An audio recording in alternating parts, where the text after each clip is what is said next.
रघुकुल रीत सदा चली आई, प्राण जाए पर वचन न जाए। मैंने कहा नहीं, ये कभी कोई राजनीतिक यात्रा मैंने कभी नहीं की, ये धर्म की यात्रा है।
इस काशी की सबसे पवित्र यात्रा है।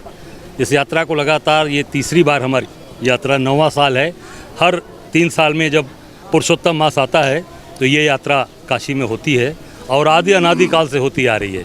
भगवान श्री राम ने किया, 5 पांडवों ने किया, आदि शंकराचार्य जी ने, सभी वरिष्ठ हमारे ऋषि मुनियों ने, हमारे काशी नरेश के राजा विभूति नारायण सिंह जी हर 3 साल में यात्रा करते थे।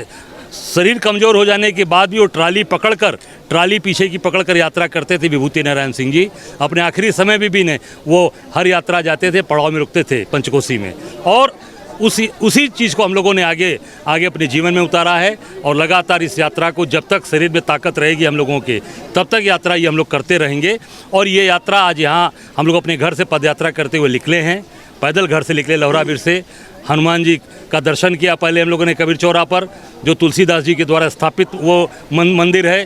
फिर वहाँ से बड़ा गणेश का आशीर्वाद लेकर, बाबा काल भैरव का आशीर्वाद लेकर, संगठा माँ का आशीर्वाद लेकर फिर हम लोग यहाँ आए हैं। यहाँ मणिकंका कुंड पर, मणिकंका तीर्थ पर यहाँ संकल्प लेकर, बाबा विश्वनाथ से आज्ञा लेकर, फिर व्यासपीठ जो वहाँ पर है ज्ञानवापी, वहाँ का संकल्प लेकर फिर यात्रा प्रारंभ करेंगे। यात्रा यहाँ से आज कर्मदेश्वर महादेव रुकेगी। कर्मदेश्वर महादेव में कल सुबह वहाँ पर रुद्राभिषेक होगा। फिर वहाँ से रुद्राभिषेक के बाद हम आगे बढ़ेंगे, फिर भीमचंडी माँ के दरबार में चलेंगे, वहाँ रात्रि रुकेंगे। अगले दिन दुर्गा सप्तशी माँ का पाठ होगा, फिर वहाँ से यात्रा प्रारंभ होगी। फिर रामेश्वर महादेव में रुकेगी, फिर अगले दिन रामेश्वर महादेव में हम सब लोग वहाँ पर रुद्राभिषेक करेंगे। फिर वहाँ से रुद्राभिषेक करके 5 पांडव आएंगे, वहाँ रात्रि विश्राम। फिर सवेरे वहाँ निकलेंगे सुबह 5 पांडवों में, वहाँ पर रुद्राभिषेक होगा। उसके बाद कपिल मुनि के द्वारा स्थापित कपिलधारा में महादेव का मंदिर है, वहाँ पर रुद्राभिषेक करते हुए जौ विनायक से, फिर वहाँ से जौ छींटते हुए गंगा जी में आदि केशव भगवान को प्रणाम करते हुए फिर इसी कुंड पर यात्रा आकर यहाँ पर समाप्त होगी।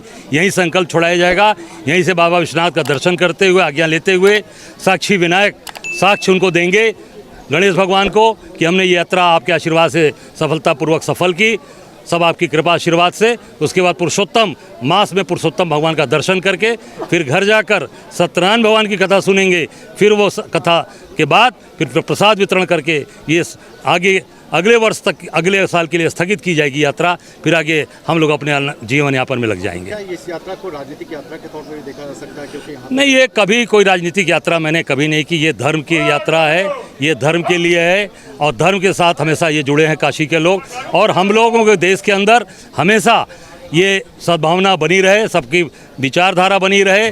मणिपुर जैसी घटना दोबारा इस हिंदुस्तान के अंदर न हमारी बहन बेटियां, हमारी माएँ सुरक्षित हो। माँ बाप विश्वनाथ सद्बुद्धि दें सबको, शासन करने वाले लोगों को, कि उनको सद्बुद्धि दें और ये हमारी देश के लोग खुश रहें, प्रसन्न रहें, इसलिए यात्रा ये की जा रही है। यात्रा में कौन कौन से लोग शामिल होंगे और कोई बड़ी हस्ती भी आज हम सब लोग यात्रा में, हमारे सभी साथी, हमारे शहर अध्यक्ष, जिला अध्यक्ष, हमारे पिंडरा परिवार के लोग हर वर्ष हमारे साथ, राम सैनी पांडे जी, श्री प्रकाश जी, हमारे प्रजानाथ शर्मा जी, देखिए उपाध्याय जी जौनपुर से आ गए, हमारे ओम ओझा जी हैं, मनीष जी हैं, घनश्याम सिंह जी हैं, सभी हमारे यहाँ वरिष्ठ लोग हैं। हमारे जैसे मन्ना लाल जी हैं, देखिए रामनगर से लोग पधारे हैं, विभूति सिंह जी, हमारे पांडे जी, दयाशंकर जी हैं। आज नवजोत सिद्धू जो हमारे सांसद रहे, हमारे राष्ट्रीय खिलाड़ी रहे, वो धार्मिक यात्रा पर अपनी पत्नी के साथ, उनकी कैंसर भी है पत्नी को, यात्रा पर 4 दिन से आए हैं। उनका भी आज यहाँ पर सहयोग साथ हम लोगों को मिलेगा। वो यात्रा में आज यहाँ आ रहे हैं, आ भी गए हैं। उसके बाद यात्रा यहाँ से प्रारंभ करके वो अपना दर्शन पूजन करने विंध्याचल चले जाएंगे और हम लोग आगे की तरफ प्रस्थान। ऐसा है, कितने दिनों में चलेगी यात्रा ये? गौरवपूर्ण बिताया हुआ 1 घंटा कीर्ति रहित युगों से कहीं बेहतर होता है। बुलबुला चाहे एक पल क्यों ना जिए, लेकिन सबसे ऊंचा होकर जीता है। जो समय इस घाट पे गंगा माई के किनारे इतिहास का गौरव देखते हुए बिताया, वो मेरा सौभाग्य है। और सबसे बड़ी बात है, पुण्यतिथि है, पुण्य मास है। ऐसे समय पे आता ही वो है जिसने पिछले जन्मों में कुछ ऐसा पुण्य किया हो जो फलित होता है।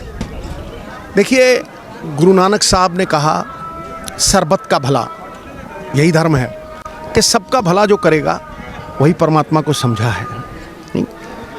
नारायण ने कहा, वासुदेवम कुटुंबकम, कि ये जगत एक परिवार है और परिवार की तरह ही रहना चाहिए। दशमेश पिता ने कहा, मानस की जात सब है एक पहचान वो, एक ही पहचान है मानस की, एकस पिता एकस के हम बारिक। और भगवान शंकर, मेरी गुरु माई पार्वती, उन्होंने ये कहा कि विश्व के कल्याण में हम सबका कल्याण निहित है। जैसे तिलों में तेल है, सागर में लहरें, फूलों में खुशबू, गन्ने में गुड़, दूध में मक्खन दिखाई नहीं देता, वैसे ही परमात्मा हरि नारायण अल्लाह वाहिगुरु बनके हर एक मनुष्य कण कण में, जन जन में बसा है। जो क्रिएशन है वो क्रिएटर ने अपनी कुदरत में ही बसाई है। जो इसका सम्मान करेगा, इसकी वृद्धि के लिए काम करेगा, विश्व के कल्याण की मनोकामना करेगा और उस कर्म में आगे बढ़ेगा, वही कर्म योगी है और वही उसका खुद का कल्याण होगा। निजी स्वार्थ में जीने से इस प्रकार की यात्रा करना धर्म पलायन है। धर्म क्या है दोस्त? धर्म क्या है? भूखों को रोटी खिला देना, रोते हुओं को हंसा देना, समाज की हर बाधा को हटा देना और उजड़े हुओं को बसा देना। तो यही मानव कल्याण में धर्म बसा है। परित्राणाम साधुनाम विनाशाचाय दुष्कृताम धर्म संस्थापनार्थाय संभवानी युगे युगे। जब जब धर्म कार्य से मनुष्य पीछे होगा, जब जब जुल्म होगा, जब जब धर्म करने वालों को डंडा चलेगा, परमात्मा खुद धर्म की स्थापना अपने लोगों के ज़रिए या अवतारित होकर करता है। इसलिए लक्ष्मी शरीर प्राण चलायमान है। ये देखो, मणिकर्णिका घाट पे कितने जलते हैं, सबने जलना है, सबने मिट्टी के नीचे भी जाना है, समझे ना, लेकिन कर्म जिंदा रहता है। मैं यहाँ अपनी कैंसर पीड़ित पत्नी को लेके आया हूँ, धर्मस्थली पे आया हूँ और धर्म से जुड़ने आया हूँ, अपनी गुरु माई के चरणों में आया हूँ, समझे।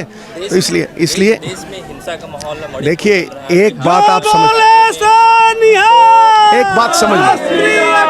मैंने तुम्हें पहले भी कहा था, रघुकुल रीत सदा चाहिए आई, रघुकुल रीत सदा चली आई, प्राण जाए पर वचन न जाए। मैंने कहा कि ये धर्मस्थली पे मैं राजनीति करने नहीं आया हूँ। धन्यवाद।